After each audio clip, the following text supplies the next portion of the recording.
Alrighty, friends. Hope you're doing well. Hope you enjoyed your time with the helmeted hornbill here. Can everyone hear me? I can hear you. Good. Yep. Good. Okay.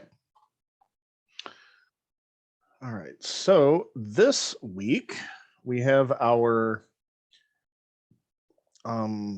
queue deck and priority queue and implementations discussion. The review for the midterm, I believe I already posted it, right? I think I posted a study guide. I think. Let's double check, make sure everything's where it's supposed to be. I think you did. I was having a look at it. Good. If you were having a look at it, I highly suspect I did then. Because if not, that would have meant you were like cracking into my home computer or something, and that would be weird. Okay, so let me see here. Let me check here. Okay, yeah, so we got the midterm study guide. It's got the discussion of what kind of coverage there is. Mostly, it's pretty much all multiple choice, true, false. And some of this is Java review type material, like this type stuff, this even. And then it gets into, so first 4 questions, first 20 points of the 100 is actually pretty much review stuff, but stuff that we did cover during the first couple weeks of the course. And then moving along, we then start having discussion and information, learning information about different ADTs. So we learned about the bag and the stack so far. But today we'll talk about the queue, deck, and priority queue. We did already talk about big O notation. So that should be basically these 3 questions. And then this is a kind of a repeaty question as far as topic possibilities. So your understanding of data structures and algorithm analysis is pretty heavy. That's kind of the name of the course.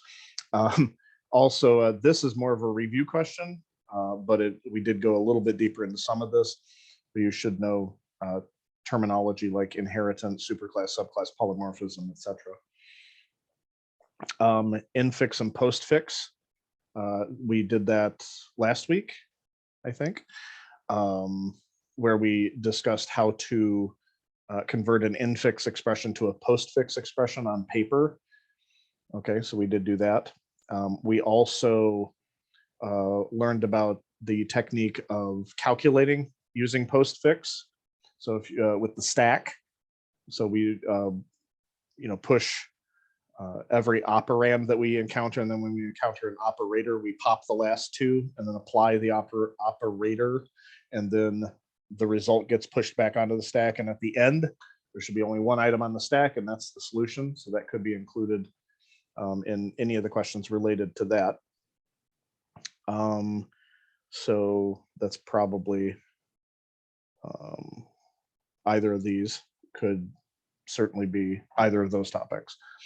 Know about generics, specifically the array list, know about the compare to method and the comparable interface, how they're used, etc. You should have used them for your, I believe, yeah, project 1. So you should be at least familiar with it.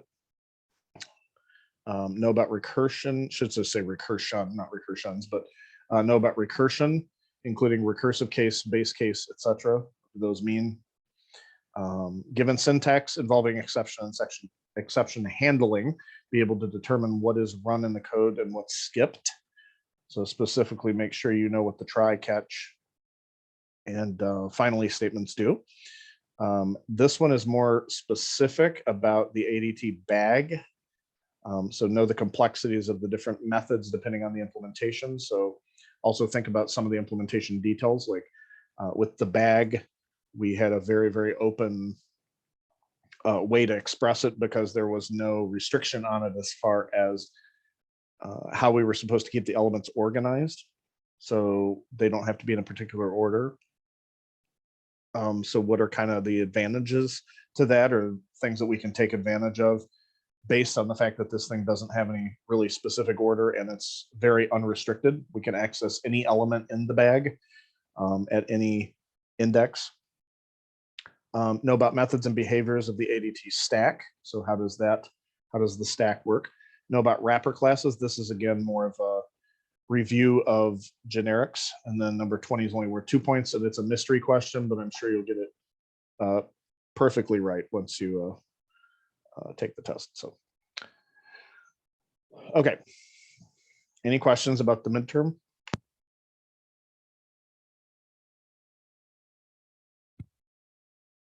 No. No questions about the midterm? Okay. Is the mysterious question between a boat and a mystery box?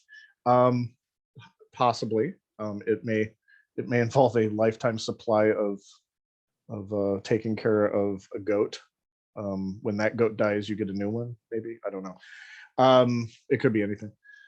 Any other questions? No. Okay. For those of you watching on Zoom, and if you did not see, I need to remember to repeat the questions that are asked because I don't have them in. I don't have the chat showing on the main screen. Someone asked me if the mystery question was between a boat and a mystery box. Okay, so let's start with this. We're of the two slide decks. Actually, I would say it's probably more important to understand conceptually what these are than particular implementation details. Like, you don't have to like regurgitate the whole implementation on the test or anything. But we will talk about implementation, some about the implementation and options that we have for implementation. This one, we haven't covered tree structures yet, or hierarchical data structures. So there's actually a really good excuse me, implementation of the priority queue that uses a tree structure called the heap, but we don't talk about the heap until later. We get to much later, like last week of material in the course, basically. So probably won't go over that, but they might mention it. I don't know if it gets honorable mention. I don't remember in this particular book. I've used so many books for different data structures versions of this course, and the one at U of M that's more advanced, and I sometimes have trouble keeping up with which book I use where. So okay, so queues, decks, and priority queues, chapter 10. Any questions before we start about any of the topics we've discussed so far?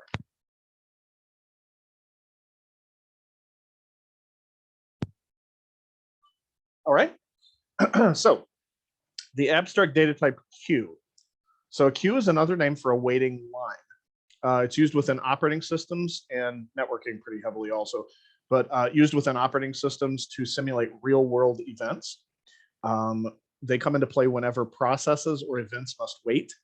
And the entries are organized in what we call a FIFO pattern, FIFO, for first in, first out. The stack, if you'll recall, is a LIFO data structure. The last element into the stack or on top of the stack is the first element off the stack or out of the stack. So last in, first out. Queue is first in, first out. It is still restrictive because it's not, unlike a bag or a list, which we'll talk about later in the semester. It doesn't allow you to just grab any arbitrary element out of it. You have to add elements to the back or the rear of the queue. And the elements exit through the front of the queue. Okay. Also, an interesting note is that in a lot of countries that were colonies of the United Kingdom and Great Britain, the term queue is used more frequently than the term line. Okay. So, and even in countries that maybe weren't colonies but speak a different language, when they learn English, if they learn British English, they actually learn to call them queues instead of lines. When you're waiting in line at the grocery store, they would say you're waiting in queue at the market or something like that. So the term queue is used quite frequently, I believe, pretty heavily in Australia, New Zealand, the United Kingdom, Ireland, Britain, Wales, England, obviously, It's pretty heavily, I think, used in Germany when they learn English, and even in parts of Asia. So India, obviously, really big, obvious example. But this is different than the word queue. Like if you're queuing music, that's this. Okay, so you have to learn how to spell it differently. Queue, Q-U-E, is this name for this line. Okay, these are examples of queues. So this is these are the carts on a train. So you've got the front of the train and these different train cars that are being pulled by the train. Those are in sequence, they're in line. And when they get unloaded, this is maybe a bad example, but we'll assume, let's say this thing comes off first and then they start unloading in order or something like that. This is a line right here of ducks waiting to go into the pond. So this one went and another one's going, etc. A car wash. I'm not sure why this guy's either facing the wrong way or has an El Camino. I'm not sure what's going on here. But these are various cars waiting to go into the car wash. Maybe the car wash is the mystery box. I don't know.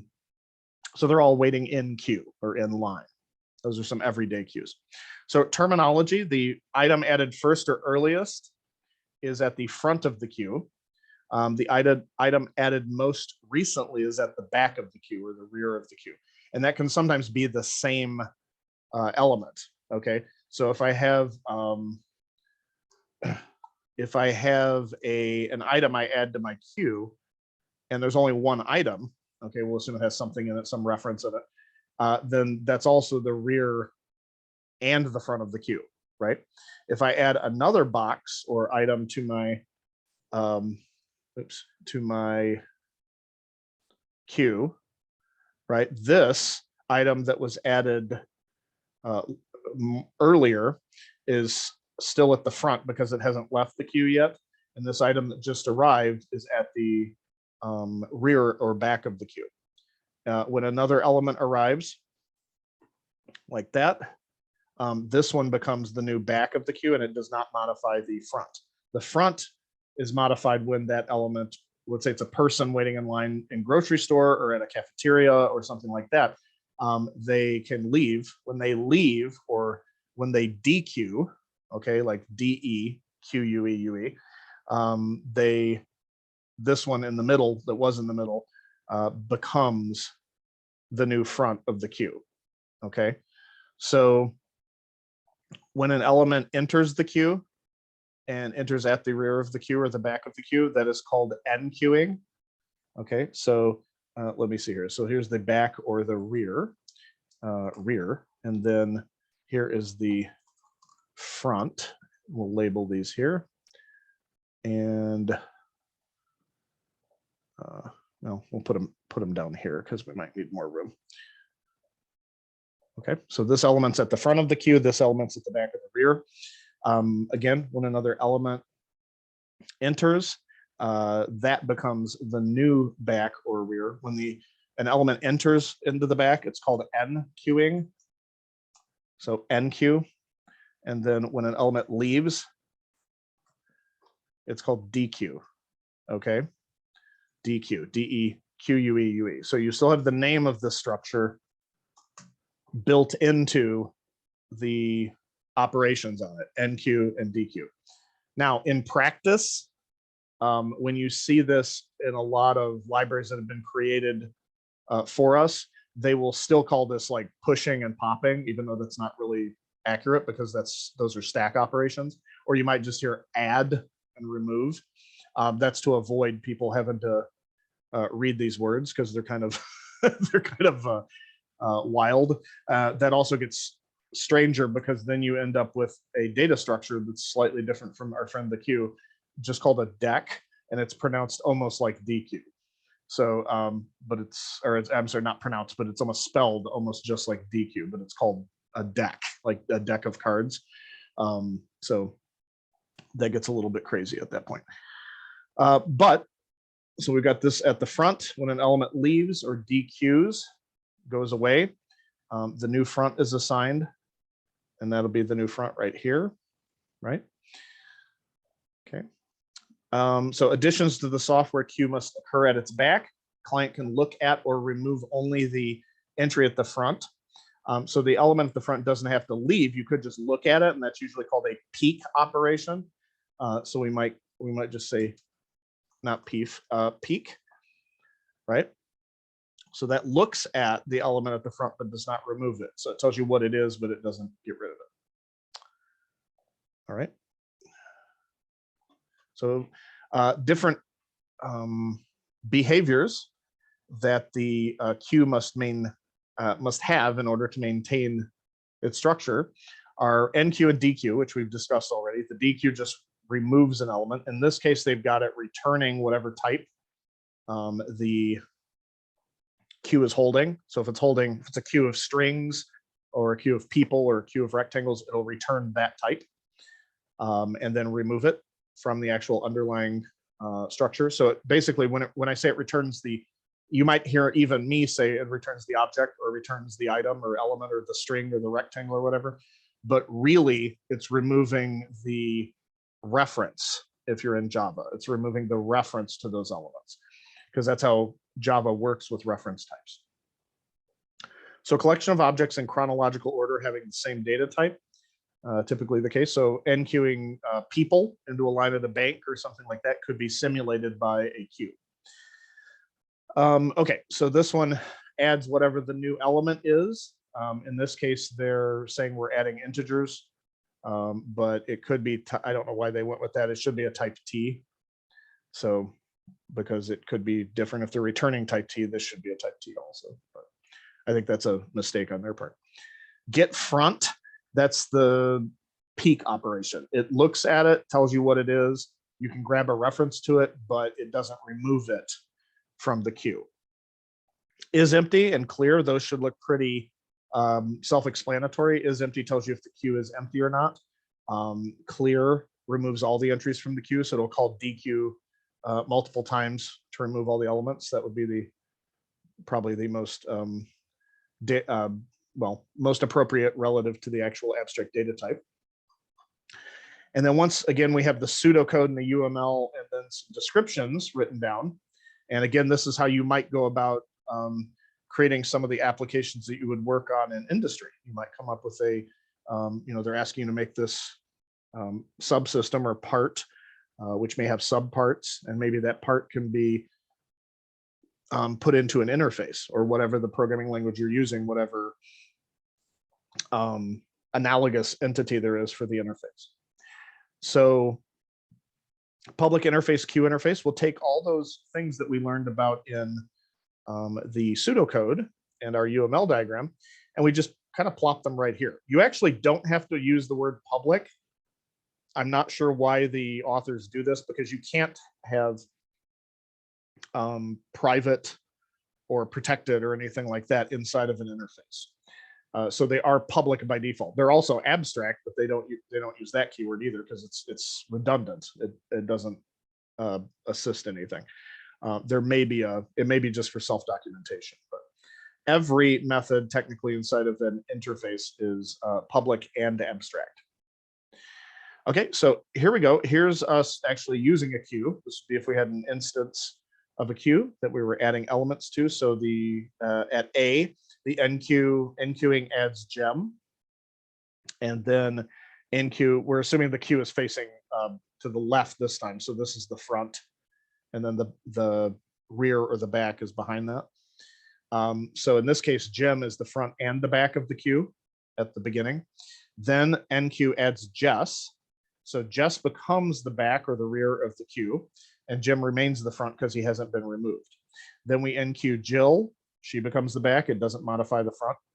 Then Jane gets added, and Jane stays becomes the new back. Jill is no longer the back. Jane is the new back, and Jim is the front.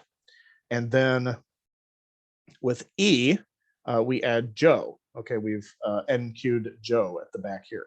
Now, at F here, which is this line, the second line down, gem is removed. So we called DQ, and then gem is removed from it. So Jess becomes the new front of the queue, you'll notice that it does not affect the back of the queue, right? Just like when you enqueue, it doesn't affect the front. So they don't interfere with one another's behavior in that particular, these types of instances. Unless you only have one element, then obviously the back could change and the front could change. When enqueue adds Jerry, that's at G. So Jess is the new front after Jim was DQ'd. Jerry is added at the end, but then we also then DQ and remove Jess. And now Jill becomes the new front of the queue and Jerry remains the back of the queue or the rear of the queue. Another example would be simulating a waiting line. So I've talked about this. This is a ticket booth. I'm going to hope that that little girl is with her mother or something and not just on her own because she's way too small to be at a theater by herself. But we'll assume there's this guy entering the line. So he's enqueuing. And then this lady right here with these tickets is about to DQ, okay, or leave the line. We've seen these CRC cards before.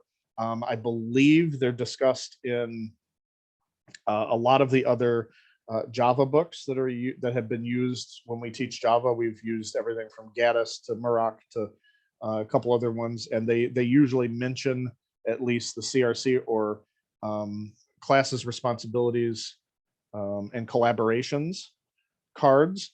And a lot of people, when they go to design, a lot of developers, when they go to design something, they'll either use a digital version of this or they actually just buy index cards and literally write down some of the things that the entities within the software that they're writing have to do in order to interact. Okay. So this is a CRC card. It has the name of the entity that will often become a class at some point, but the name of the entity, wait line, for example, so a waiting line, wait line. It has responsibilities, things it needs to know how to do or know, and then collaborations, which is other classes or entities that it interacts with. So under responsibilities, we have simulate customers entering and leaving a waiting line, display number served, total wait time, average wait time, and number left in line, right? And the collaborations would be the customer elements, right? So those, since this is basically behaving as a data structure, it's a collection. Okay, that's what data structures are. They're collections of other elements. Customer isn't a collection, really. Customer just represents an individual entity, so it would be a data type, and there could even be an abstract data type. We haven't defined how to implement it yet, but once it's implemented, it's a data type, customer, and wait line becomes a data type also, but wait line is also a data structure because it is a collection. Okay, so you need to know the distinction among those terms: data type, abstract data type, and data structure. Okay. If you recall, the abstract data type tells us what something does, but it doesn't tell us how it does it. And then when we start giving implementations, then it becomes an actual data type. And if we're talking about collections, like the wait line, we would say it then becomes a data structure once it's implemented. Okay, so the ADT bag is an abstract data type. We say what it should be able to do. The ADT queue is an abstract data type. But when we start implementing it, when we say, okay, we're going to use an array to implement this, or we're going to use a linked chain to implement this, or we're going to use a dynamic array that's implemented as a vector already for us, we're going to implement it that way. There's all kinds of things you can do. Okay, but once you do that, it becomes a data structure. All right, any questions so far?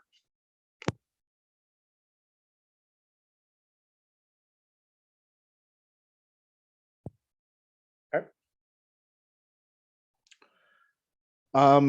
Now we're starting to put it into this format that is similar. It hasn't quite got all of its stuff filled out here, but it's similar to a UML class diagram. It just doesn't have the exact data types and return types and parameters or anything like that we need, or the access modifiers, like is it private, is it public? We could probably make some assumptions at this point. Line is the actual queue that we're using for the wait line behind the scenes. number of arrivals, so that keeps track of number of customers, number that have already been served, total time waited, and then you have a simulate method. Okay, so a lot of when you run this, we assume we'd be given a duration, arrival probability, max transaction time that would probably be randomized within, and you also have another method called display results. Okay, so the simulate method, it may seem like kind of oversimplified. It's like, wow, are they really like that? And the answer is yes. Simulations get kind of heavily hyped by entertainment media, I would say, because when you see someone doing a simulation on, in Star Trek or Stargate, or one of these one of the sci-fi shows, when they run simulations, they're like these holographic projections and all this like wild and crazy graphics and stuff like that. Most simulations don't have any GUI at all. They're run on a data set using the console. When I worked at my PhD, there was a method at some point after I set everything up, I had to just say .simulate or .start, and I let it go for several hours and come back, and hopefully I didn't mess up with any of the parameters, because then you have to start over and do it again, which I had to do once or twice, because I realized, oh crap, I didn't realize until all the data was simulated and actually spit out, looking over it, that something was awry. And then I dug into it, realized, oh crap, I forgot to set this somewhere. I made a little tiny mistake here in the code and I have to fix it. So that's a lot about what simulations are. So once you have simulate, or the simulation ready to go, often these classes that are performing a simulation, like waitline, will have a simulate method. Now you'll see that there's this line kind of reaching out here, and they're showing that this is kind of part of another page that we'll see in just a second. Next slide, probably. This is going to be a one to many. Okay, so if you've taken, how many of you have taken databases like CIS 1200, or you're familiar with databases? I have. Yeah, okay, or currently taking it. That could be a possibility too. It looks like some of you probably have. Yeah, well, I'd say any of you going for a certificate or a degree, most of you probably have. That's my guess. Yeah, yes, Tom. Oh, I was raising my hand for I've done it. Oh, okay, gotcha. So the star is usually we have either an M or an N or a star, indicating it's that there's one wait line that can have or reference many customers. Okay, and then each customer, this is a class also. Each customer would have an arrival time, transaction time, how much their transaction is going to take, right? Customer number, and then ways to get this information, like get arrival time, get transaction time, get customer number. I would probably assume there's some way to set these too. So there's probably either setters or some sort of constructor that they just didn't list here. Same here though, they didn't list a constructor for wait line, but you may not need one. They may just call simulate. So here's an algorithm for simulate. This is more of pseudocode with a little bit of Java-esque syntax to it. But here's the algorithm simulate. It takes all this information with the duration, arrival probability, and max transaction time. So the arrival probability will be when it has this for loop, which is indicating clock ticks. So you could say it's like, once each clock tick could be a minute or a second or a microsecond. It doesn't really matter. What the amount of time it actually takes is generally going to be far less than what you indicate in the simulation, but sometimes it's far more. It just kind of depends on what you're doing. So if I'm simulating something that's happening in nanoseconds, it may actually be slower than what the actual process would actually take. So it's still possible. But each clock tick, there's an arrival probability that's going to affect, does a new customer arrive or not? Okay, so that's going to affect that. And then the higher this arrival probability is, the more likely to gain more customers. So that could show what a full queue looks like, or what it's like when it's busy in a particular waiting line, things like that. So simulation is, again, just it's a model. It's an active or dynamic model of a particular scenario or particular circumstance that you're trying to simulate. You're trying to see what would go on in that circumstance without actually going through it. So transaction time left equals 0. It sets the clock equal to 0. clock lesson duration. So that's the entire simulation duration that's allowed. And then the clock plus plus. So how many times are you going to repeat, or how long do you want this to be? If each, let's say, clock tick represents a minute, then you could, put 120 as the duration when you actually call it. And that would indicate like 2 hours, and it would simulate 2 hours. It would probably give you the results in like, a second or less, which is great. But what we have here is we're looping through here. If a new customer arrives, this is obviously pseudocode, clearly. Maybe we have a method that determines does a new customer arrive based on the arrival probability. But if a new customer arrives, we increment the number of arrivals that we're keeping track of, okay? Set a transaction time, which is a random time that does not exceed the max transaction time. Next arrival equals new customer containing clock, transaction time, and customer number, that is number of arrivals. And then you enqueue it into the actual line that you are keeping track of. Then after this, what it does is you'll notice if a new customer does not arrive, it skips over this, right? But there's transaction time left. And as long as that is greater than 0, we decrement it, meaning we're assuming each clock tick. So if it's a 5 minutes, it'll be 5 iterations of this. And then you grab the next customer by dequeuing it, and then get the transaction time, set time weighted, total time weighted, and then number served. So increment number served. So as customers are arriving, you could have one customer that is continually being served for a few minutes. And during that time, you might have had 2, 3, 5 customers arrive. Okay. So at time 0, if we look at this example of a simulation that could occur, at time 0, we've got the first customer, and the transaction time left for this customer is 5. Okay. Customer 1 enters the line, it enqueues, and customer 1 begins service after waiting 0 minutes. So it does not have to wait any time. Customer 1 is still being serviced, or served rather, at time left of 4. And then at the next clock tick, it's or iteration of the loop, there's time down to 3, but you'll notice that another customer has enqueued.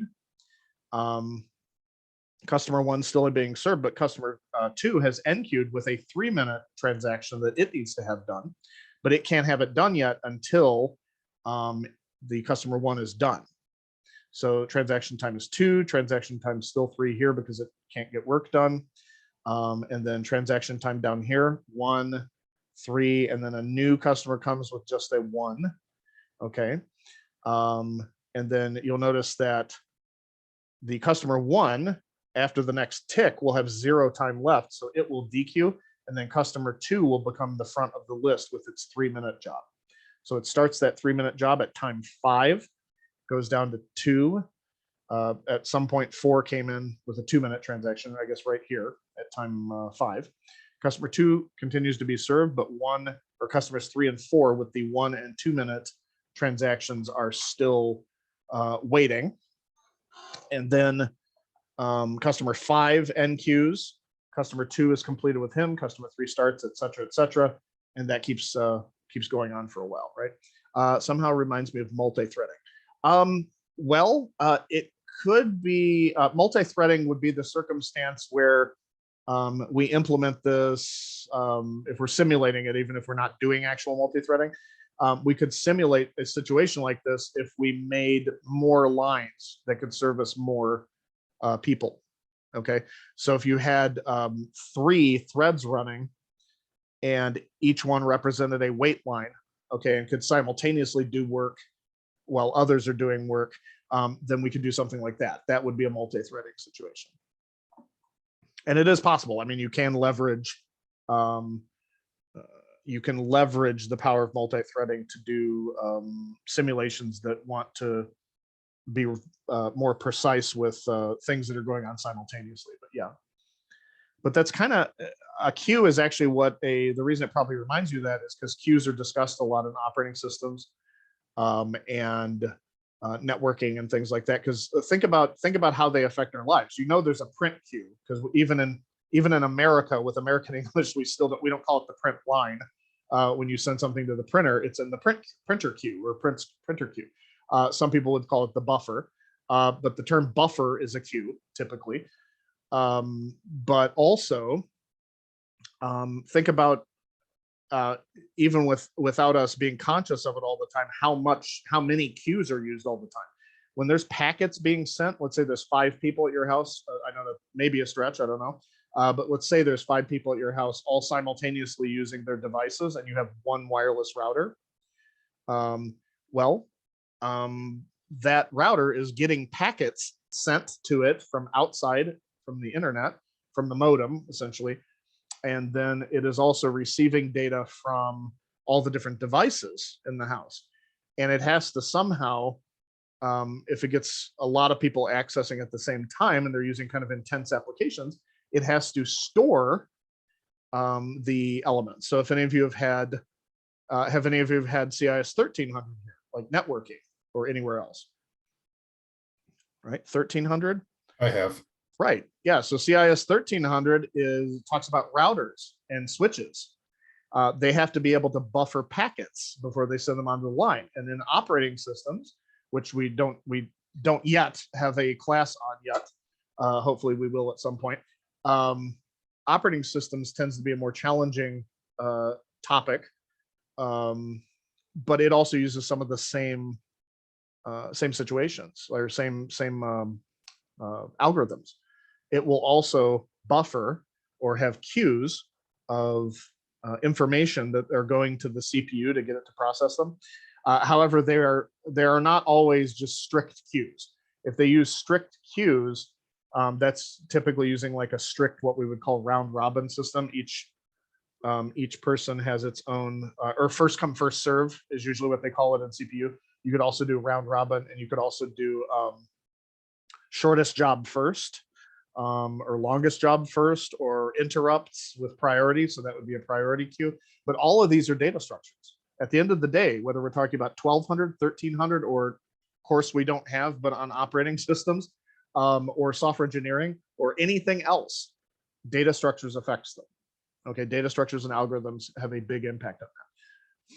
All right, and some of them are going to be custom versions of the things you learn in this class. You might have to, you might get assigned something at work to accomplish something. You might think to yourself, wow, that sounds a lot like a stack, or that sounds a lot like a queue, but it's a little bit different in ways A, B, and C. Well, then you just have to create a custom data structure. No one says you have to use it as a, this generic stack or queue. You can make whatever you need. That's the whole idea. You become, you go from machinist to a tool and die expert too.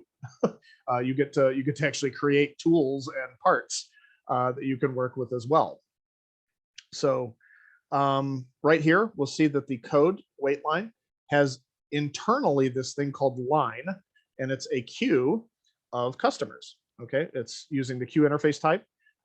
They decided to create a linked queue, could be an array queue. We don't really care. The outside world shouldn't really have to think about that too much, how it's implemented.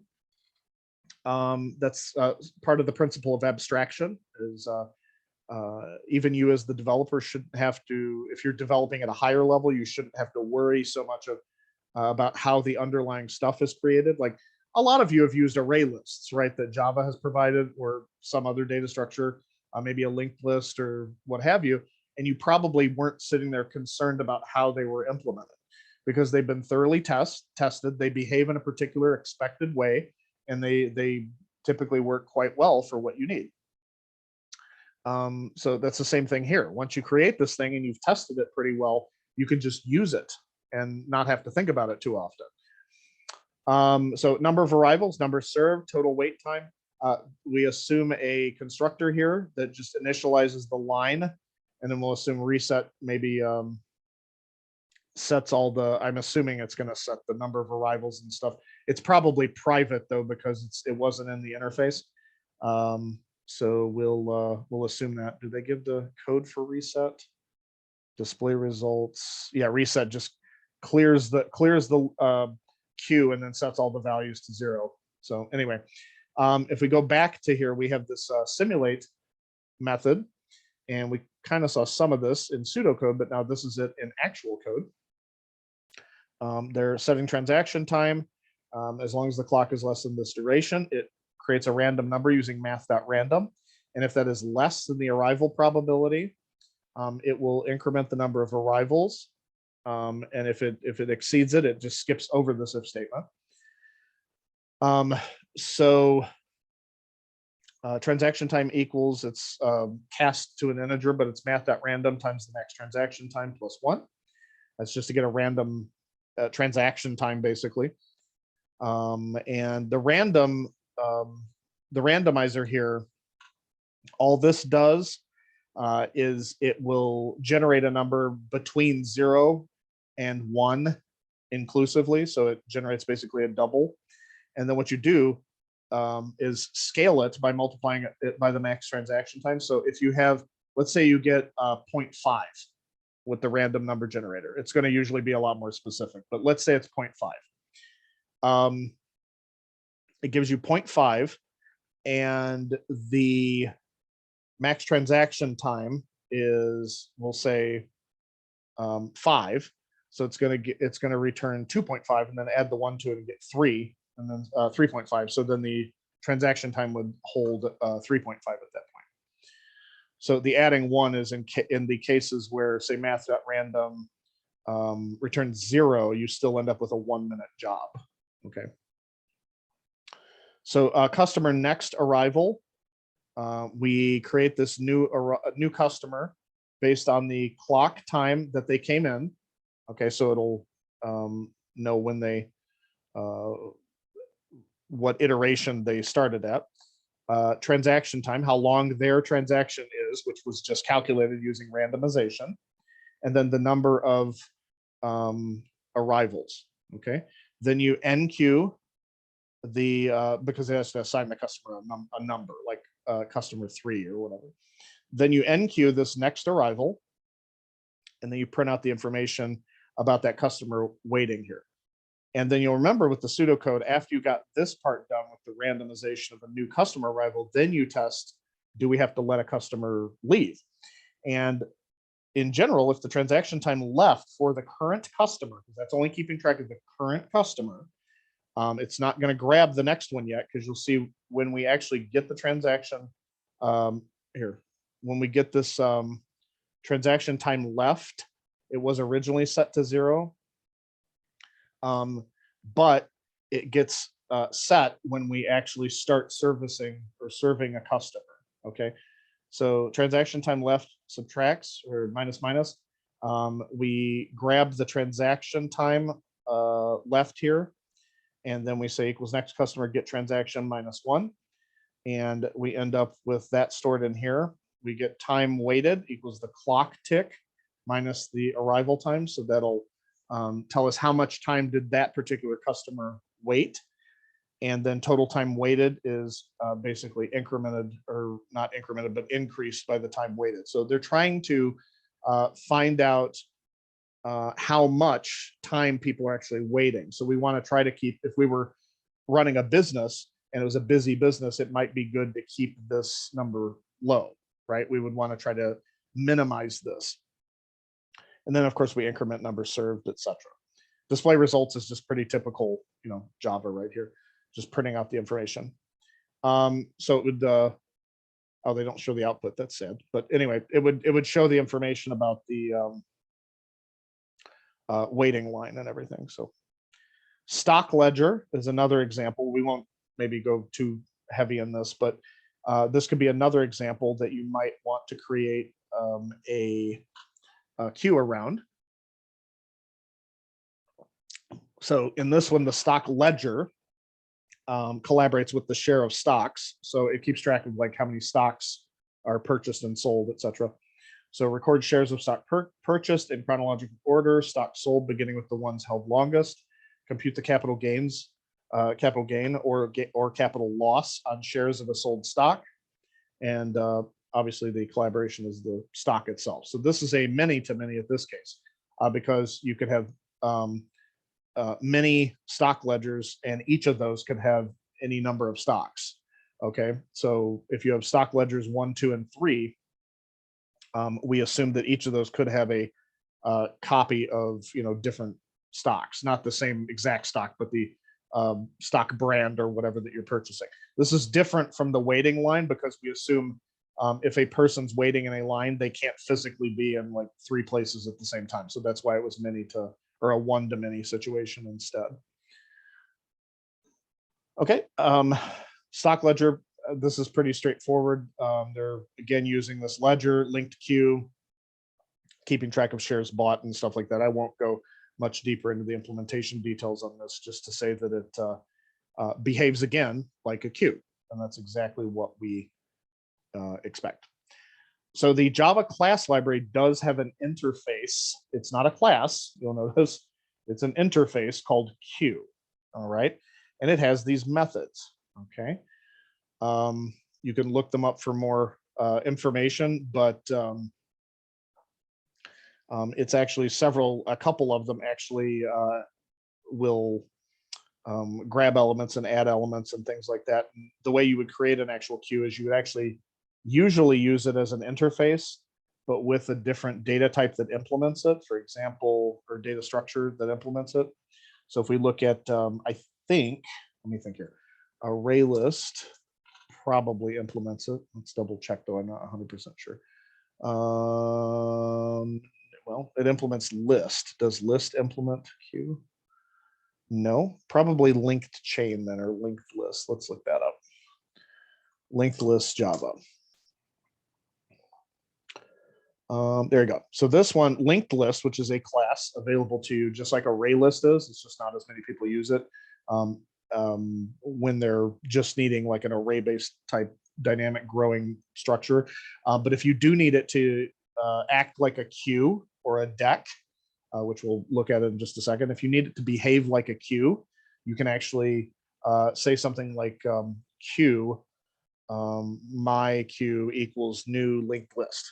Okay, and then the reason that's interesting is because it will actually be a linked list behind the scenes, but you can only, since you're using the reference variable of type queue, you can only access methods that the queue exposes here, okay, which would include the things like the add, add all, clear, clone, all of these. So it's going to allow you to treat the underlying linked list only like a queue. It's kind of like putting a covering over something, so you can only see through the particular defined interface that they want you to see through. Okay. Okay, any questions before we move on?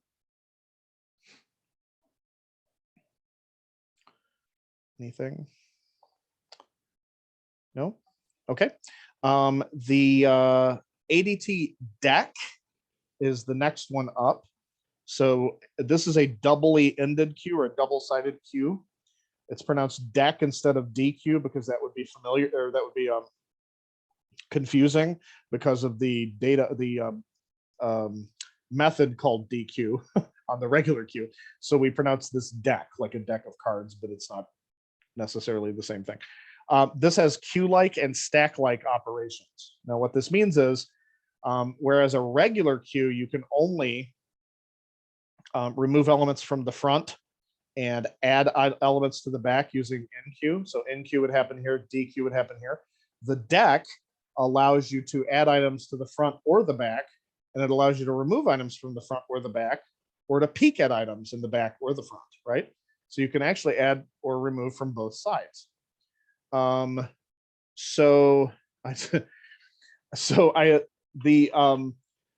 other question I had, or the question I have for you all, would be, how is this different from the ADT bag, for example? What do you see differences in this from the bag?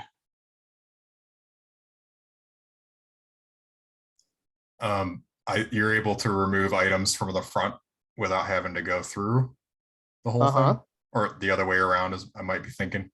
So you're saying what now? You're saying with the bag we can do what now? Versus, well, with the bag, I think you had to go through, if you wanted to get to the back of it, you had to remove every item. No, that's probably, you're thinking of the stack. Okay. The stack, to get to the bottom, you would have to remove every element on top. Any other guesses, perhaps? Any other guesses? Maybe what this does? Do you notice the difference between how a bag works and then how a deck works as far as the middle elements? Maybe, Yulia?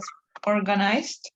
Well, they're both okay. That's an interesting way to look at it, because the bag is, although we know we organize the bag, this is actually organized where the order actually matters. So that is definitely a good observation.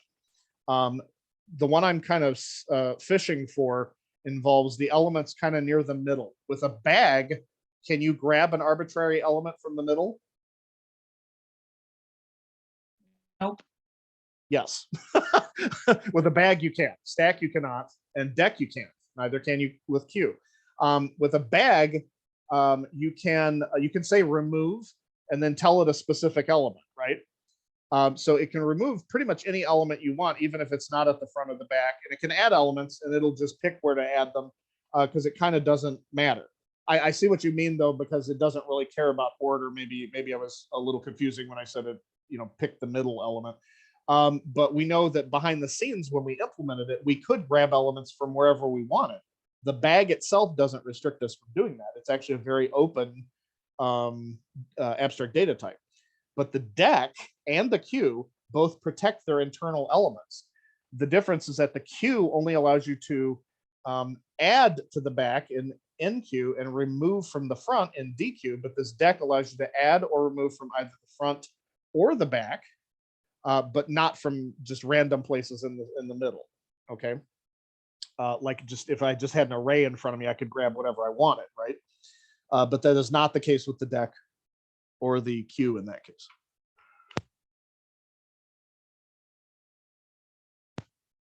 Questions so far? Okay. So Yeah. just to clear. So at the deck, you cannot grab at the middle, and the back you can, right? In a bag, you could technically, yes. It doesn't violate the abstract data type to grab an arbitrary element, is what we would say. Because you'll remember with the bag, we could say remove 20, and it could be sitting somewhere in the middle, and that would be okay with a bag.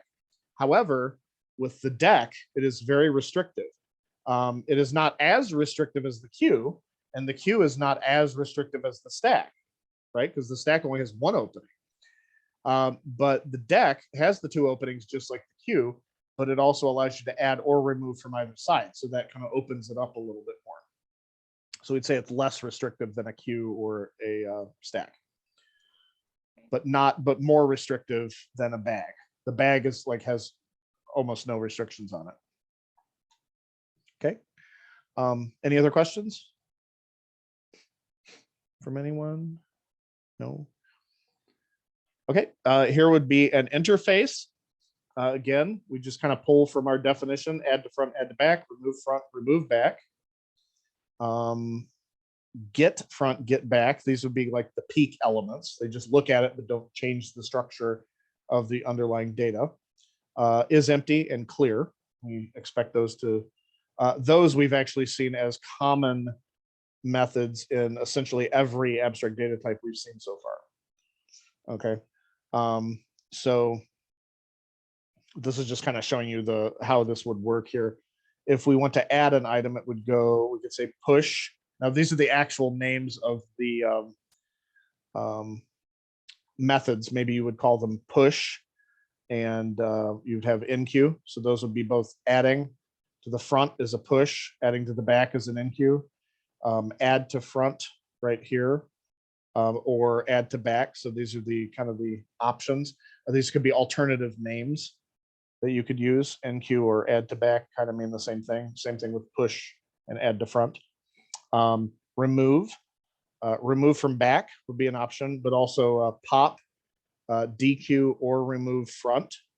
So usually the deck, we usually define it as remove front, just like here we say remove front or add to back, instead of with a queues terminology, we would say NQ over here, and with a stacks terminology, we would say push over here. So you see this is representing a stack S, a QQ, and a deck D. Okay.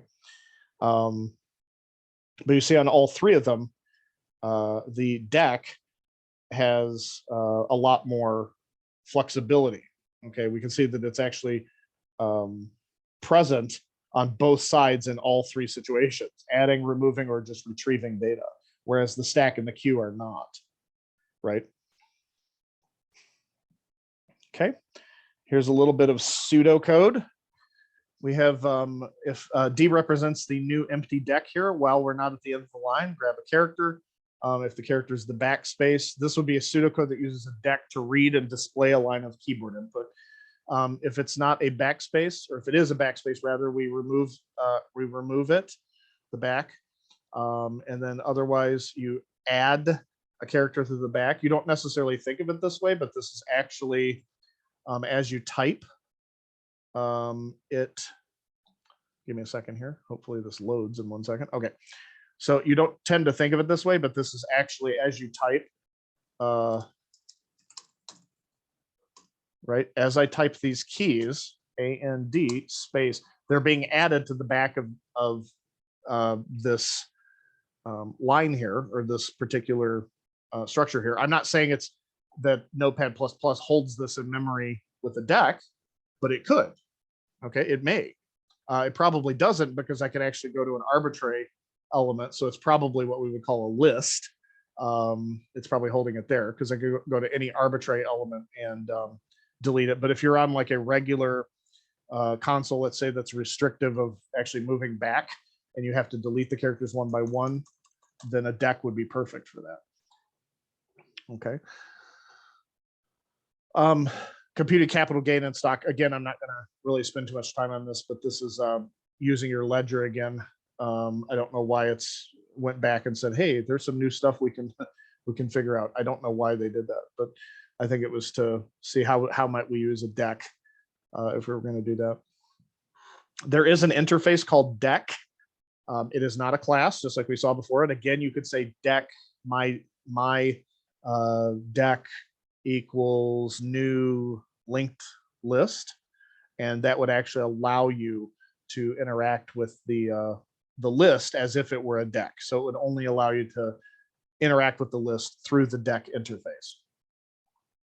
Okay, there is a class available that's already implemented if you didn't want to do what I just said, called the array deck, and it is an implementation of the deck.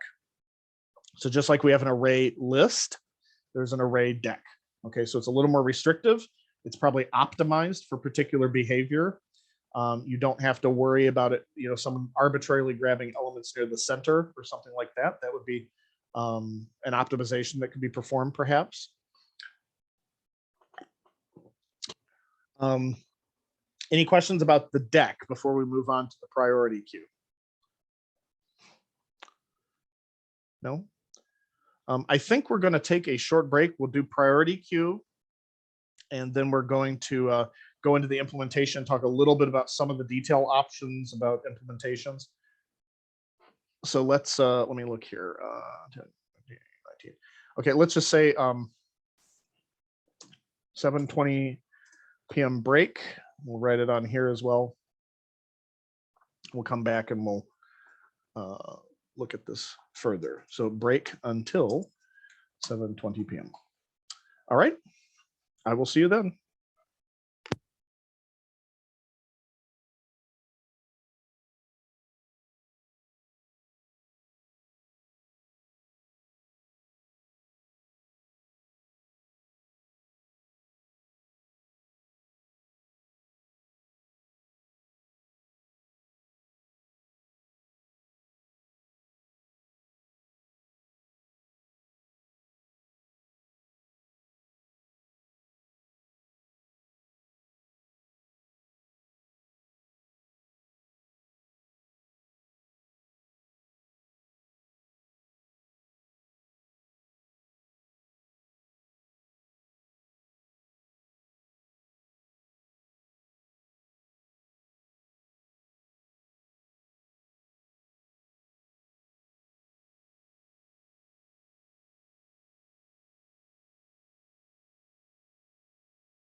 back to the glory of the data structures. Specifically, we have now the abstract data type priority queue. Are there any questions about the previous stuff that you've thought of on break while banging your head against a table or taking a nap or eating a slice of cheese pizza? No updated questions or anything? Okay. ADT priority queue. So we had the queue, which allows first in, first out. We have the stack, which we learned before the queue, which is last in, first out. We have the deck, which kind of behaves in a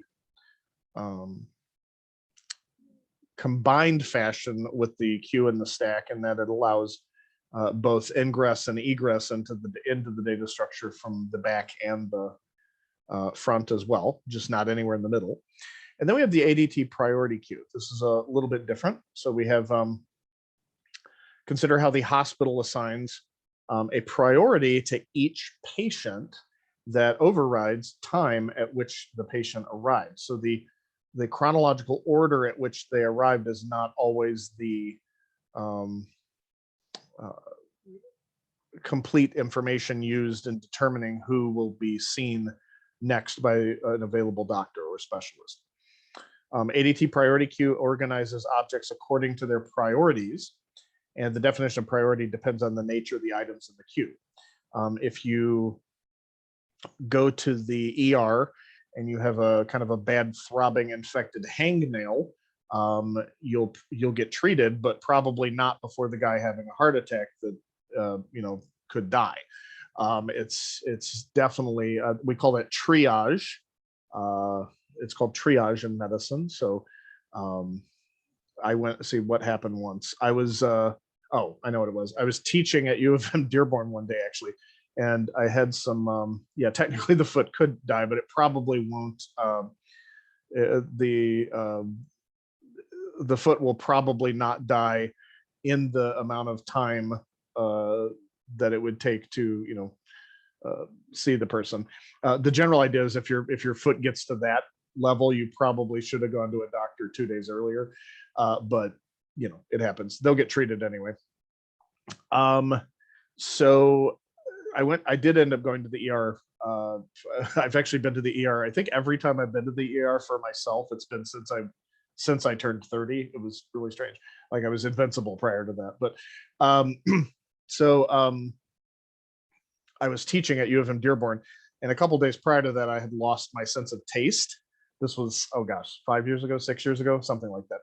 And then I noticed that when I was teaching, I noticed, and then my students in the front row definitely started to notice that when I smiled, it wasn't, oh yeah, no, it is, yes, Emma, it's, as soon as you turn 30, it's completely downhill, just be aware. I woke up on my 30th birthday after everyone had teased me while I was 29 for like a long time and said, you're going to be stiff and sore when you wake up. And, I was like, whatever.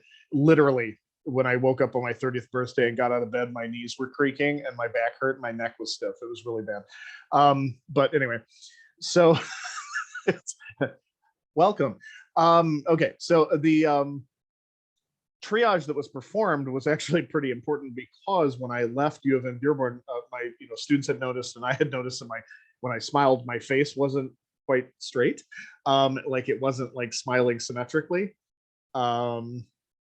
And I did a quick self test on myself, like with some coordination and my arms and stuff. So I suspected, just based on the symptoms and the fact that I had lost my sense of taste a few days earlier, that it was probably Bell's palsy instead of a stroke. But you go to the ER just to be safe. I did finish my class. We only had like 12 slides left. So so I did finish the class and I went to the ER. And even though the ER was relatively full, it had quite a few people in there. I went up to the desk and they pretty much wheeled a wheelchair out, insisted I sit in it, and wheeled me back like pretty much immediately. And then when I went back there were 2 doctors, a paramedic, 3 nurses, and a medical student waiting, because they don't mess around with stuff that could be struck. But there are a lot of people in the ER that chronologically were there probably a lot longer than I was, but they came in because, little Billy got the sniffles or got a pea stuck up his nose or something. So they do triage just to make sure. It hopefully turns out to be less of a problem, but the actual emergencies go first. So priority queue is very similar to that. So instead of the chronological order in which you arrived in an emergency room or in a situation or an entity that invokes this priority type behavior, the chronology might have some impact. Like two guys with heart attacks arrive approximately the same time. Probably the first one, if they're in exactly the same, symptoms and everything, the very first one's probably going to get in first. But relative to the priority level, it doesn't affect it as much. The priority level is definitely what has an impact. Okay. One time I had kidney stones, apparently. So they got me in pretty quick, but probably not as quick as someone having, say, stroke or heart attack symptoms or aneurysm symptoms or something like that. So that was a fun time. I'd rather have Bell's palsy than the kidney stones, so it was terrible. So public interface, priority queue interface, T extends comparable. And then this just means that anything having the superclass T, okay, so anything T or its descendants, okay. And we have add, remove, and peak, as we expect, and also is empty, get sized, and clear. So this whole remove might behave a little differently than we expect. Okay, it won't act like the queue or even the deck, where we just get the element that was, got there first. Okay, so tracking an assignment might be an example. I've actually kind of used this. I suppose I wasn't thinking of it as a priority queue at the time, but I try to use this technique even in my professional life, but definitely as a student, I tried to use some sort of technique like this. Course, the task, which could be a description of the assignment, and then the due date. And often you get the assignment log, so that's got obviously the add project, etc. But you're going to probably use the due date as one of the priority indicators if we're keeping it simple.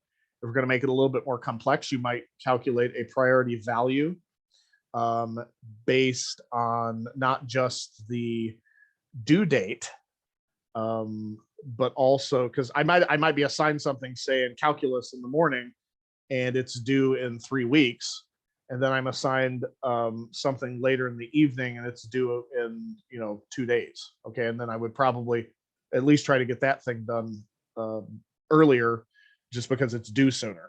But also you might have number of points or percentage of your grade.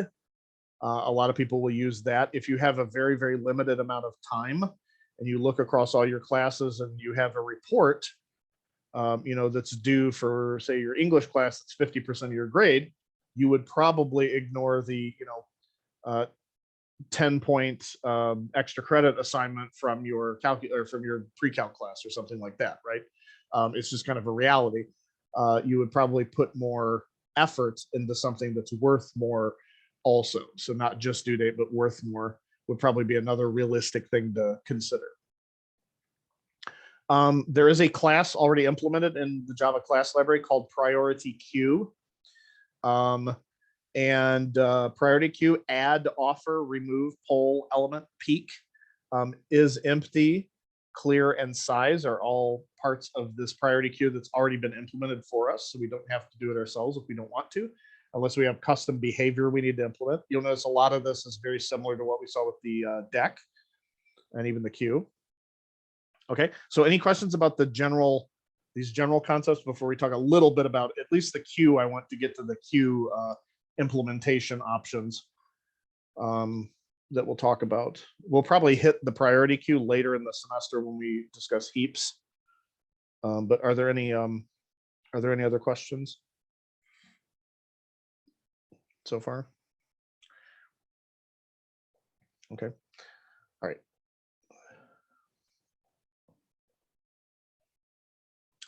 And ironically, Emma, some of my friends, when they actually ended up, the best years of their life ended or started when they turned 40. So they they got into really good shape right before they turned 40 and all this other stuff. And I'm kind of trying to head in that direction. So by the time I'm 40, I don't weigh 300 pounds and can't breathe or something.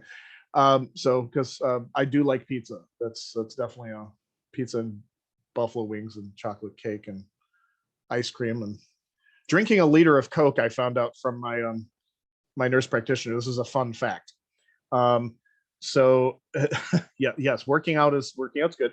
I'm taking it easy because I've injured things in the past. But a fun fact I learned from my nurse practitioners, probably me drinking 1 liter to 2 liters of pop a day probably wasn't helping my blood sugar. So we've cut that out. So that's been helping a lot.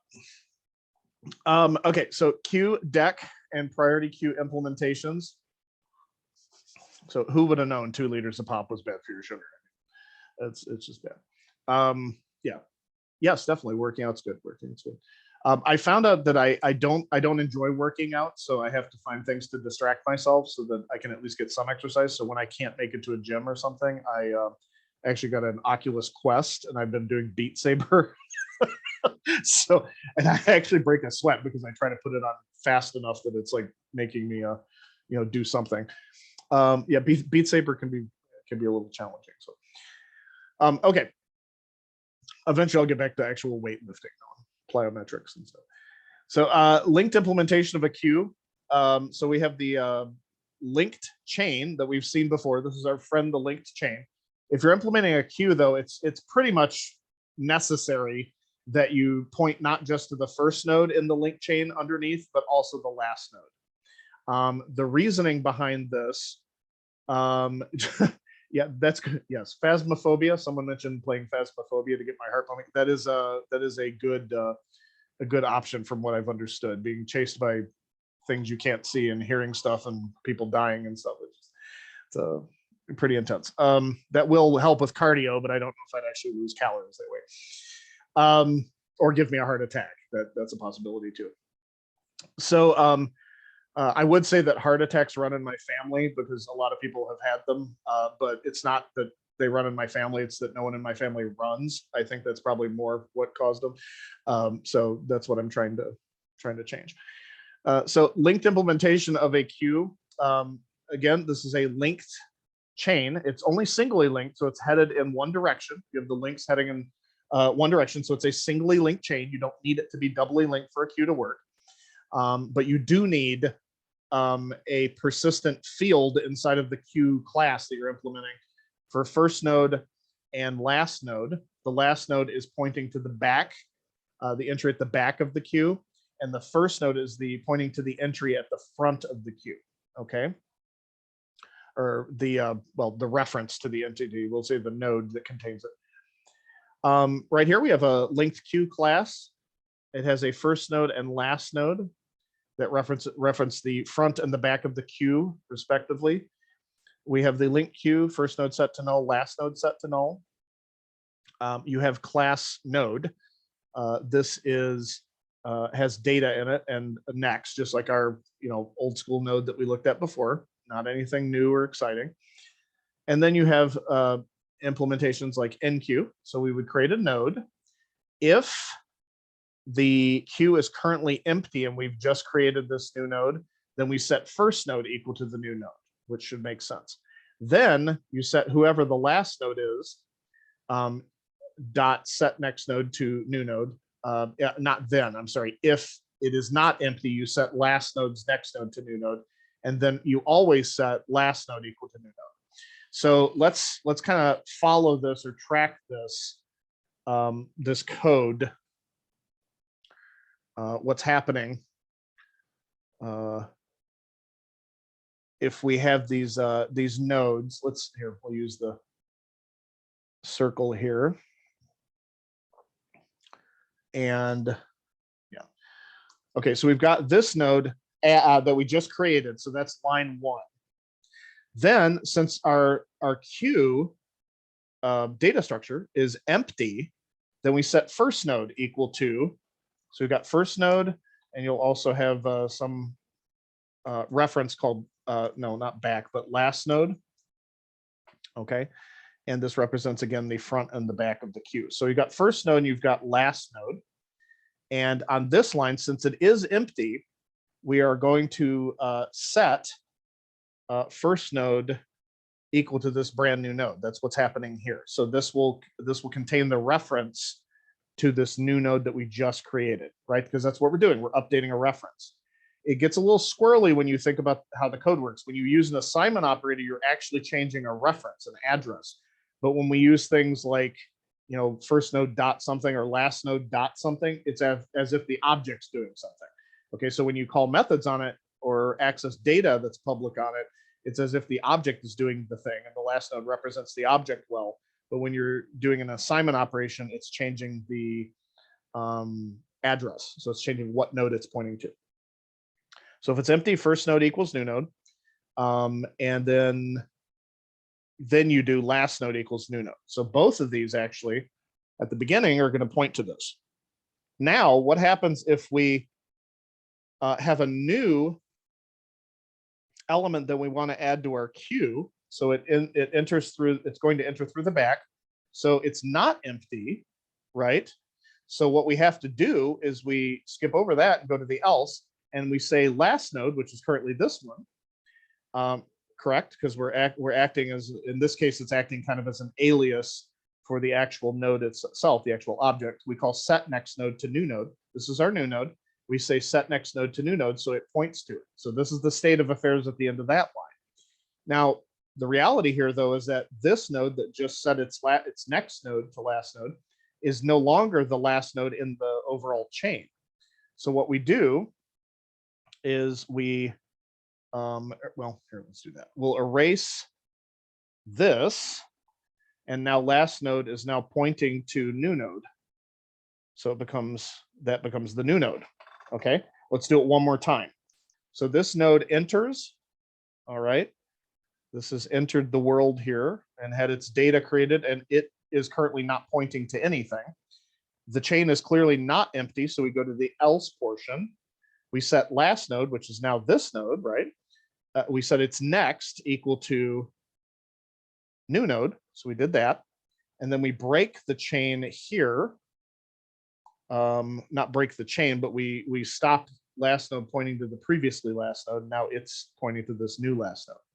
And then this diagram I'll keep because we will have to use it, or we'll probably want to use it when we do Deque.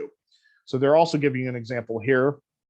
They're saying before adding the new node, it's not actually part of the chain. It exists because we're pointing to it by this new node pointer. But again, what's the reality about this new node pointer? If we just keep it in here and don't do any of this stuff, by the end of this method, what happens to new node? Because it's a local variable, what happens to the object it's pointing to if we did not point to it anywhere here? Wouldn't it get garbage collected? Yeah, to get garbage collected, there's nothing referring to it. The scope and the lifetime of this is just for this method. So scope-wise, it's only in this method, and lifetime, it's only in this method. So when this one method call gets done, this variable rather is toast. However, we have fields that live at the class level, first node and last node. Those persist longer. They have both scope of the entire class because they're accessible by any of the instance methods inside the class, but they also have lifetime as long as an object exists, as long as they're just an instance variable, which they are in this case. So when we get down here, as soon as we create this node, it's fine and dandy. We've got the data set and next set to null, but it's not part of the chain yet. So this is the first element that's added. After we add it, the first node has to point to it, the last node points to it. But then as we add subsequent nodes, whoever the last node is, they're saying dot, dot, dot, because the last node could be the first node. We don't really care. But it also could be like 15 down the line or 100 million down the line. We don't care. New node gets added to the chain by becoming the last node because last node points to it, right? But then last node has to then update its reference. So it's now pointing to this new last node. And then even though this variable will die with the reference, this object will not get garbage collected because it has a reference at the field class level, or in the field, the class level, that is pointing to it. Okay. So what does get front look like? Is if it's empty, you throw an exception, but otherwise you just say first node dot get data. That's the front of the queue. Deque, let's look at this. I'm going to put that over there, and I'm going to do this again. Oops. Ah, crap. 1 second. Let's grab him and also do that. So I will do this and that. So this is the code for Deque. So this is what it looks like to remove a node from our list. So let's say our list looks like this. We grab the front. So we just say get front. And all that does is it sets this local variable front, so we don't lose it, because we might want to do something with it. So we have this local variable called front that gets set to it. We assume that first node is not null. We set the data to null. And the reason we would do that, so this gets set to null, the data portion, whereas these still have data. The reason it does that is because, remember, this is a reference too. So it might be pointing something to something and holding a reference, even though that thing might, it should be able to get garbage collected. So we want to not point to that data anymore. And then say first node equals first node dot get next node. So there's a lot going on here. There's an assignment going on here. So this is acting as just an address. But first node, when you call a method on it, acts as a the object. You're representing the object in this case, not just the reference. So when you say first node dot something, you're actually calling it on this object. So this object still exists. It just has its data gone. But then you say get next node. And what that does is it returns the address so that first node can get set to that address. So what did that effectively do? It basically bypasses this node and points at the node that it's next. If first node is null, which it isn't in this case, we set last node to null because that would be make them empty. And then we return the front. Okay. If no one grabs it, if we just call Deque and no one grabs this gets garbage collected, and anything, it doesn't matter that anything else is pointing to it. Okay. Or pointing to subsequent nodes. So that's what we just did. We basically hopped over it. We bypassed it. Any questions about that so far?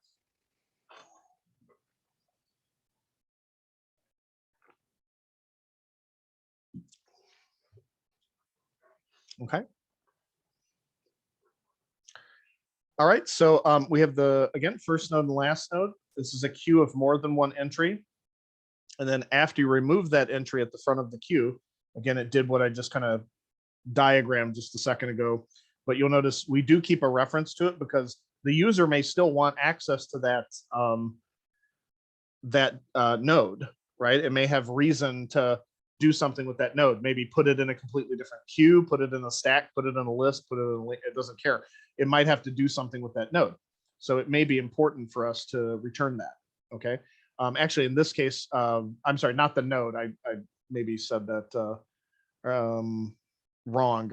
When it gets front, that will return the data, okay, not the node itself. The node will actually end up dying. So entry at front of the queue, this is the new front of the queue. So that's the entry now at the front. This is a queue of one entry. So if there's only one entry in the queue, that means the first node and the last node are pointing to the same node. This special circumstance that they encountered makes it so that first node gets set to null, last node gets set to null, and then the data portion, that just the entry right here was pointed to by front, to ensure that if the user wants to do something with that data, they can work with it. This is pretty easy. Is empty. If the first node and the last node are both null, then it's empty. Clear. I would maybe put some extra work into it, but this makes it fully the garbage collectors problem. In a lot of languages, you can't do this though. You might have to like go node by node and release the links. That would probably get it garbage collected faster, but it doesn't really matter. What's going to happen if you set first node and last node to null, what that does is it breaks the link here. This is no longer there because that was a local variable. So it breaks the link here. That was already broken, but it broke this link between those two, and it breaks this link to the last node. So there's just these two nodes, one's pointing to the other, but they're just floating out in the heap, not really doing anything, and there's no variables pointing to them.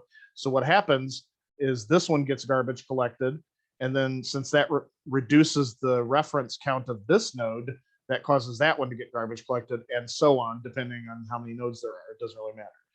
It'll kill them all, right? Garbage collect them all. It's like I should make a computer science version of Pokemon. It's garbage collect them all. Never mind. Okay, so an array-based implementation. This is an alternative. Okay, we're about to talk about. So, are there any questions about the? Are there any questions about the linked-based implementation? No. Okay. This is kind of an interesting Gen 1 garbage. That's nice, like Pikachu. No, anyway. So the array-based implementation of a queue, circular array, right? So it's called a circular array. This is kind of the first time probably you've seen this term, unless you've worked in data structures or messed with them before.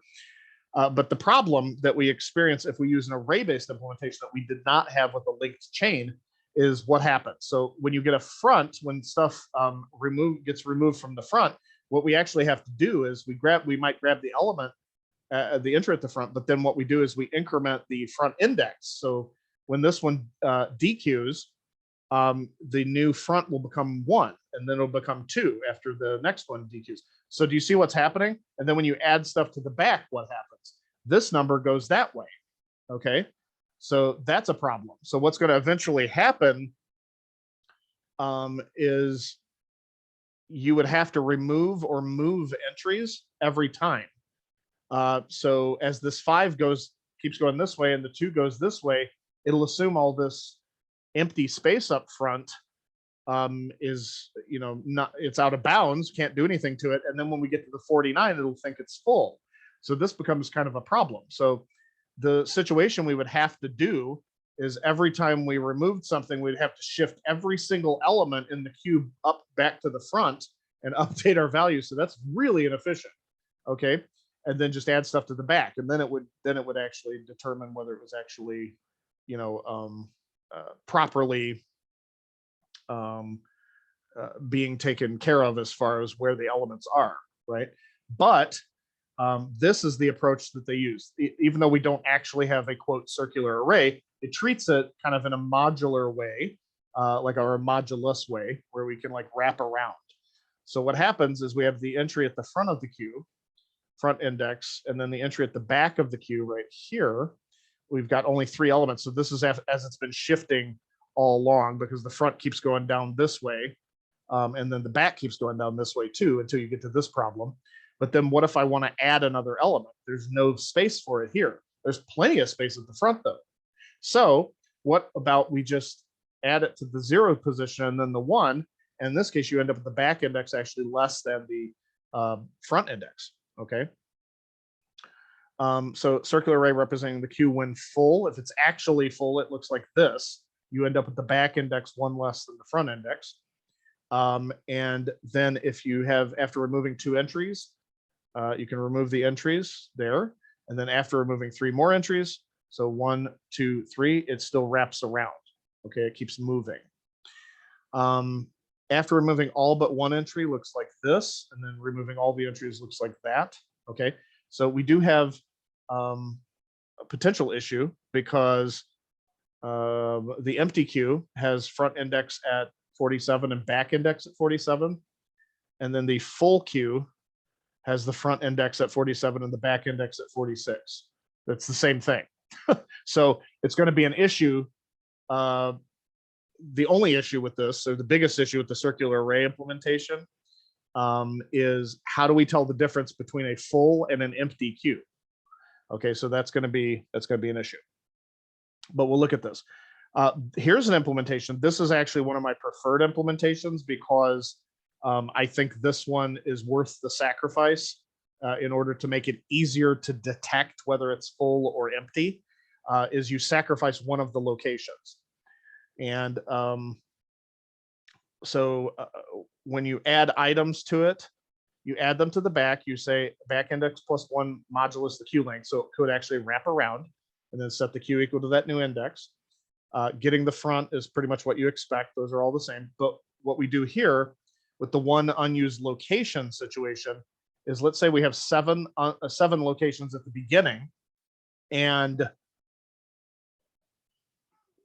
then we start adding them. We actually consider it full when it gets to 5, and we just don't use location 6 in that case. In this situation, we've assumed that we've dequeued something, and then we've done the kind of the same thing over here. We've enqueued another. Now it's 6, but we still have one unused location, at least one unused location. And then let's say we dequeue, we're able to tell a difference between a full and an empty queue, because the full queue, you'll see, has this empty space up there, whereas the empty queue are all empty. So we have the front index and the back index here, but the front index and the back index here, the 1 and the 6 versus the 1 and the 0 right here, they look quite different, right? So we've got the full queue here with this kind of moving empty space, but it's still got data in it. This one helps us detect whether it's actually full or empty. So entry at the back of the queue, entry at the front of the queue initially. Okay, so this is initially. And then after removing the front entry by incrementing the front index, we return that to the client, and now this becomes the front. Okay, and we set that to null, and then increment the front index, because we don't want the data to be pointed to by more than what's necessary. This one kind of does the same thing here. It sets front index to +1 modulus the queue length, so it wraps around.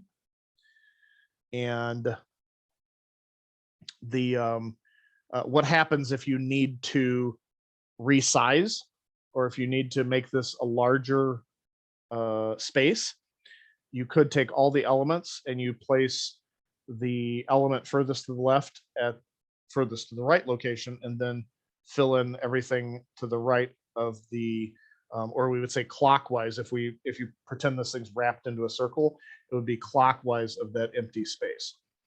Okay. This is what sets the ensures the capacity of the array, to make sure if we need to double it or change its size or something like that. And we know that empty, now here's our difference here. Empty is the front index equal to the back index +1 modulus the queue length, not back index modulus queue length. So they aren't going to be the same because of that unused location. Okay, that's how we tell the difference. If they are the same, we know that it's full instead of empty. Okay, so this is another way to implement a circular type implementation. This time is with a linked implementation. And what we would do here is you don't actually track first node. It's actually an interesting way to do it. You just track the last node, and last node's next, instead of being null, last node's next is always the first. So if you ever need to grab the first element, you just say last node's next. It's just a wacky implementation. I consider this a little harder to follow, but if you're in a tightly memory restrained system, then this might actually end up being a good implementation. Okay, this is a 2-part linked chain. This one has something called the queue node and the free node. And they both walk around based on, this will tell you like what node did you just queue at, and then what node's free for adding the next element in. So queue node starts like this. The node's just pointing to itself as free node and queued node. Then queue node ends up as the new node being added, and then free node will point to it as its next, and then queue node points to the free node as its next. So it's basically kind of walking around both sides. We like to visualize these things, but you have to remember, even when I just draw a chain like this, or start drawing like chains of nodes and stuff like that, this is all just visualization. They're just models that humans are using. At the end of the day, the computer is very happy because this is basically just a table of numbers. It's keeping track of memory locations, and it doesn't care. So it isn't really a quote link. This is just the way we visualize it. Okay. All right. So you don't really need to know the implementation details of that so much, but just know that there are, when we use an array-based implementation, the circular array is an option. When we do a link-based implementation, we can use a regular link, or we could use the different types of circular linked chains if we want to save a little memory. I would say they're not worth the memory saving unless you're on a really, really tight memory constrained budget, essentially. Doubly linked implementation of a queue. Now this one, what do you see right away as far as the expense, or what we would say like the efficiency? What do you see as far as the cost of adding a new item each time? Is it different than what we've experienced before? The ones we've seen before had a data portion, which we're assuming is this one that they're not really putting anything in. We assume that's the data, right? So that takes up a reference. We'll say 64 bits on a 64-bit processor, or 8 bytes. So each of these takes up 8 bytes. In an array, the whole data you're trying to represent would take up 8 bytes. In a singly linked list, it would take up 16 bytes each, because one of them is needed to point to the next. But what's happening here? You don't just have 16 bytes that you're sucking up if it's 8 per address. You'd have 24 bytes that you're sucking up. So it's actually 3 times approximately. In some cases, they do some optimization, but it's actually 3 times as much as just holding the data, like in an array. So there's advantages and disadvantages to different implementations, okay? But we would have first node and last node, and we'd also have a way to find get previous and get next. Get previous, get next, and we would also have our data stored as well. Okay, so they're just kind of showing this linked deck with a, they're calling this a DL node for doubly linked node that has a previous and a next. And then we have first node and last node held at the actual deck level. Set them both to null at the beginning. We hold our data. We need our previous, next to previous. We create that new node. If it's empty, we set first node equal to new node. Otherwise, we set last node's next to the new node, and then last node equals new node. So that should look, I'm not sure what happened here. I think they tried to cut it off to get it to fit on this section, but they could have probably made it larger. But if it's not empty, you still have to set the next, and you always set the last node equal to the new node. So this add to back actually looks like we've seen before. It's basically the implementation of what? What does it look like that we've seen in this today, actually today on one of the other data structure implementations? What does this look like to you? You could even go by this as the name. It should give you a hint. How does this compare to the regular queue? It's the same implementation as the regular queues and queue method, right? Because that's what you do with a regular queue, is you add to the back. Okay, now what about adding to the front? That's going to be different. If it's empty, you still do the last node equals first node instead of first node equals new node, right? You just have last node equals new node. And then you set first node's previous node equal to the new node, and then first node equals new node. You'll also notice the other set of links are happening when you do the constructor. If you'll notice the new node we're creating, we set the previous link to null to start, add the entry, and then make first node its next, okay? Because we're about to add it. Okay, same thing with remove front. It's kind of the same situation as the regular queue. And then you also have remove back. Okay, so that would be opposite of what the queue does, but this is actually similar to what the stack does at removing from the top. Okay. All right. Okay, so this is and then this is just, it very briefly mentions how might you implement a priority queue.